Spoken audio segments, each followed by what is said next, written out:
Olá pessoal, tudo bem? Hoje eu vou responder uma dúvida que apareceu pelo menos umas 3, 4 vezes só esse mês aqui para mim, mas aparece sempre, é recorrente, que é por que a dipirona é proibida em alguns países, como Estados Unidos, como a Suécia, e é permitida no Brasil.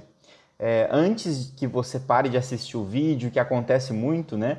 Já vou deixar claro aqui, a dipirona ela é um fármaco considerado seguro, nós podemos utilizar, você não precisa ficar aí super preocupado com isso, tá? Mas para quem tem interesse em entender melhor isso, eu vou explicar nesse vídeo.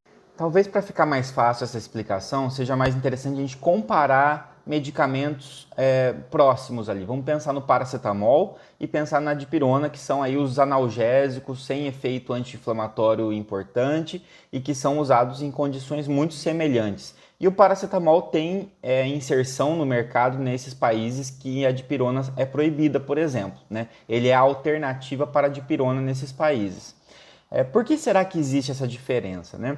E a gente pode se pautar aqui principalmente na questão dos efeitos adversos, nas características desses efeitos adversos. Então, vem daí essa ideia da proibição da dipirona em alguns países. Mas o que seriam esses tipos de efeitos adversos diferentes? A gente tem efeitos adversos que são previsíveis e que são dose dependentes, ou seja, que geralmente quanto aumenta a dose, aumenta a chance ou até a intensidade desses efeitos adversos. Por exemplo, no paracetamol, a gente já sabe, e é algo até tem um post no meu feed mais para trás, né? Que ele pode causar a hepatotoxicidade, ou seja, que ele pode ser tóxico para o fígado. Não necessariamente ele, mas o metabólito dele no nosso organismo é tóxico para o fígado.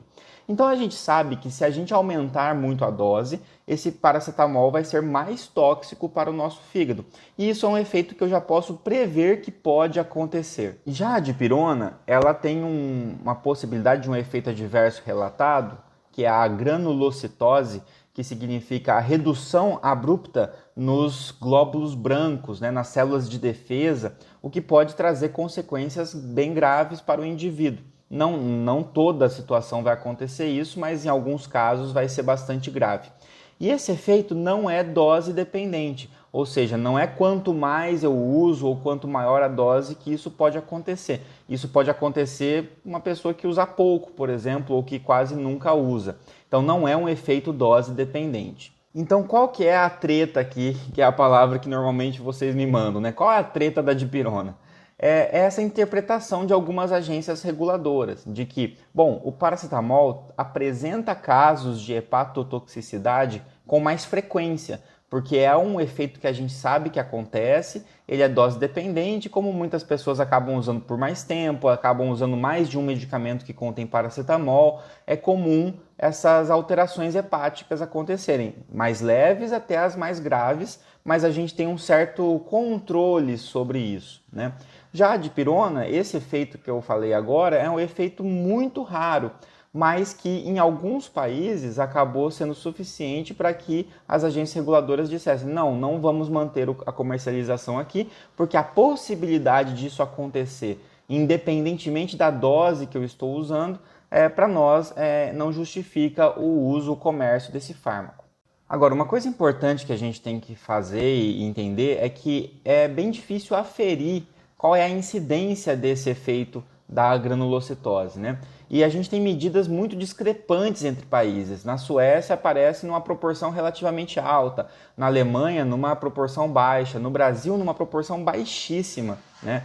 Estudos brasileiros mostraram proporções da ordem de menos de 1 para 1 milhão, por exemplo. Já na Suécia você já encontra na ordem de 1 para milhares, né? Então é algo que gera muita confusão. Isso tem problemas em questão de notificação, o tipo de estudo que foi feito, desenho de estudo, etc. Então a gente fica um pouco confuso e em países onde já é proibido, onde já se pensa em proibir, já se tem um pouco de alerta a mais, o que modifica um pouco essa questão das notificações, acaba tendo um pouco de viés na hora de analisar esses dados.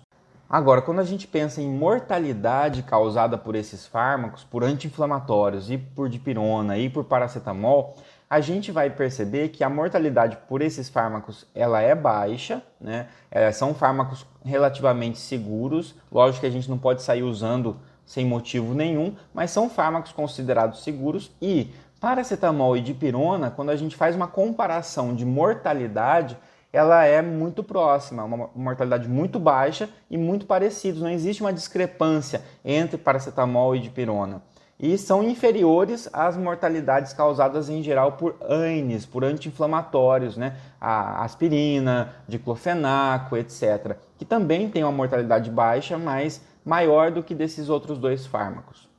E aí é claro que isso tudo pode sofrer influência cultural, por exemplo, pode sofrer influência de um medicamento que se estabeleceu mais em determinado mercado, né? A dipirona ela tem muita força lá na Alemanha, o Tilenol, o paracetamol tem muita força nos Estados Unidos, por exemplo, já tem um apoio ali popular, já está inserido há mais tempo, né? A gente tem também questões de polimorfismo genético, então a população brasileira pode ter um perfil genético que tolera melhor, por exemplo, a dipirona em relação a outras populações. Tem essa questão da notificação, tem muitas questões que podem passar por isso e tornar essa análise um pouco mais confusa, o que faz com que algumas decisões técnicas de agências reguladoras diverjam um pouco, né? Mas se existe essa divergência, significa que não tem algo exatamente que vai dizer é com certeza tóxico ou é perfeitamente seguro. Então, só para fechar, né, com os dados que nós temos do Brasil, da América Latina de modo geral, a respeito da dipirona, a respeito desse evento que é a granulocitose, a respeito da mortalidade por granulocitose, todos esses dados em conjunto têm nos mostrado que a dipirona é uma opção segura, uma ferramenta importante, que vai ser necessário para o controle da dor leve até dor moderada, ela tem um potencial importante de controle de dor e com reações adversas ou com um potencial de provocar um risco não muito diferente de outros fármacos que a gente tem aí, só que são riscos distintos, mas que podem culminar em problemas mais graves ou menos graves, né? Só antes de terminar esse vídeo, que já está muito longo, eu sei que tem gente aqui que vai falar, mas eu passei muito mal quando usei dipirona, eu tive alergia quando usei dipirona. Bom, aí são reações de hipersensibilidade, de alergia. Isso pode acontecer com qualquer medicamento. Da mesma forma que uma pessoa tem alergia à dipirona, tem outras que têm alergia a paracetamol. E é importante que tenha a opção da dipirona para quem não consegue tomar paracetamol, a opção do paracetamol para quem não consegue tomar dipirona e por aí vai. É por isso que a gente tem várias ferramentas para tentar lidar com o mesmo problema. Mas isso daí não tem uma relação direta com o que a gente abordou agora desses efeitos, né, que levaram à proibição em alguns países e à manutenção da comercialização em outros.